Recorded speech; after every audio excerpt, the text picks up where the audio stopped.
Right breaking చూస్తున్నాం. కాకినాడ జిల్లా తునిలో TDP YCP వర్గాల మధ్య ఘర్షణ చోటు చేసుకుంది. కోటనందూరు మండలం అల్లిపూడిలో టీడీపీ కార్యకర్తలపై వైసీపీ శ్రేణులు కత్తులతో దాడికి యత్నించారు. ఈ ఘటనలో 4 టీడీపీ కార్యకర్తలకు 2 వైసీపీ శ్రేణులకు తీవ్ర గాయాలు కావడంతో తుని ప్రభుత్వ ఆసుపత్రికి తరలించారు. ఈ ఘటనలో టీడీపీ కార్యకర్త లలాం బంగారయ్య చికిత్స పొందుతూ మృతి చెందాడు. మరో కార్యకర్త చింతకాయల శ్రీరామ్ పరిస్థితి విషమంగా ఉండటంతో కాకినాడ ఆసుపత్రికి తరలించారు. ఘటనా స్థలానికి చేరుకున్న పోలీసులు కేసు నమోదు చేసి దర్యాప్తు చేపట్టారు. ఇక ఇదే అంశానికి సంబంధించి మరింత సమాచారం మా కాకినాడ ప్రతినిధి దురాని ఫోన్ లైన్ లో అందిస్తారు.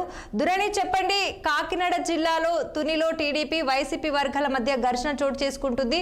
అయితే నిన్న కూడా చూసినాము మనము, టీడీపీ వైసీపీ వర్గాల మధ్య ఘర్షణ చోటు చేసుకోవటము, ఒకతను చనిపోవటము, ఈ రోజు కూడా టీడీపీ కార్యకర్త చనిపోవడం జరిగింది. దీనికి సంబంధించి రాజకీయంగా ఎలాంటి మలుపు తిరగబోతుంది, పోలీసులు ఏం చెప్తున్నారు, ముందు ముందు ఎలా ఉండిపోతుంది?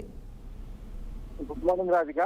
కాకినాడ జిల్లా నియోజకవర్గంలో మాత్రం పండగ పూట పురస్కరించుకొని 2 పార్టీలు అంటే తెలుగుదేశం, జనసేన అటు వైసీపీ 2 కార్యకర్తలు మాత్రం తీవ్ర స్థాయిలో ఘర్షణ దిగారు.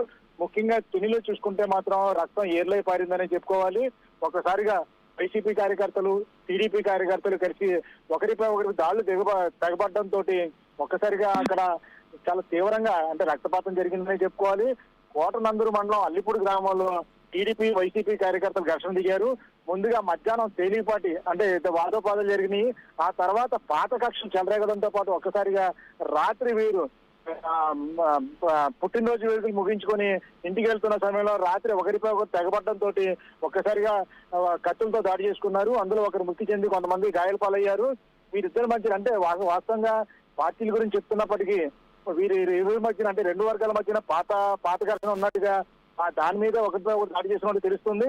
అయితే గతం నుంచి చూసుకుంటే కనుక టీడీపీకి వైసీపీకి అక్కడ ఏమాత్రం పసగదు. ముందు నుంచి ఒకరిపై ఒకరు కేసులు పెట్టుకోవడం లేదా ఘర్షణ దిగడం చేస్తూ ఉంటారు. అయితే సంక్రాంతి కోళ్ల పందాలు కానీ ఇతరత్ర గుండాట కోత విషయంలో కూడా మరో ఘర్షణ కూడా జరిగింది. ఇక్కడ చిత్రంగా చూసుకుంటే ఏ కొత్త పనిలో కూడా జరిగినప్పటికీ ఆ ఘర్షణ ముఖ్యంగా ఈ పార్టీ కార్యకర్తలు ఒకరిపై ఒకరు దాడి చేసుకునే ఘటన మాత్రం ఈ అల్లిపూడిలోనే జరిగింది. దీంతో ఒక్కసారిగా ఘర్షణ వాతావరణం వేగినప్పటికీ ఒకరిపై ఒకరు కత్తులతో దాడి చేసుకోవడం అనే ఘటన ఒక్కసారిగా అక్కడ పార్టీల మధ్యన కలకలం రేపిందని చెప్పాలి. అంటే ఎప్పటి నుంచో ఒకరిపై ఒకరు కక్షపూరిత చర్యలు దిగే అవకాశం కోసం చేస్తున్నారు.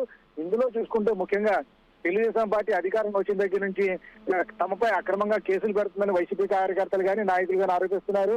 అయితే గతంలో తెలుగుదేశం కూడా తమపై కక్షపూరితంగానే వైసీపీ వ్యవహరించిందని, ఈ రకంగా తమపై దాడులు తెగబడుతున్నారని ఒకరిపై ఒకరు ఆరోపణలు చేసుకున్న దాడులు దిగే సంస్కృతి మాత్రం కొత్తగా ఇప్పుడే మొదలైందని చెప్పాలి.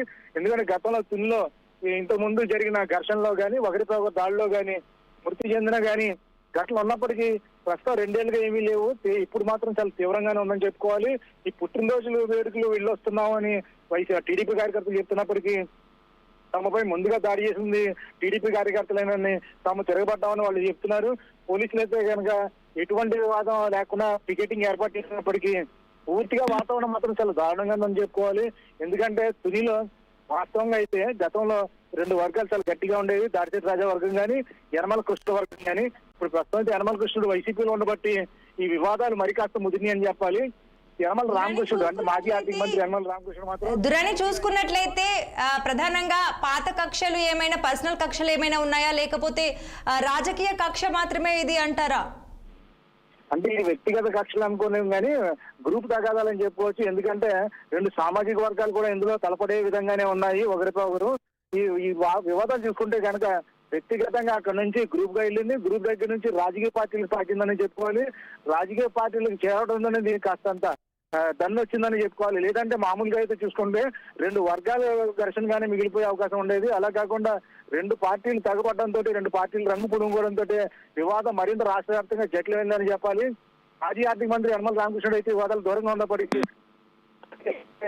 కూడా వివాదాలను ఏమాత్రం ప్రోత్సహించారు. అయినప్పటికీ కింద స్థాయి నాయకులు, శ్రేణి నాయకులు మాత్రం పార్టీలకు అంటుకున్న ఈ ఘర్షణ రంగులు మాత్రం గట్టిగానే పాముకుంటున్నారని చెప్పుకోవాలి.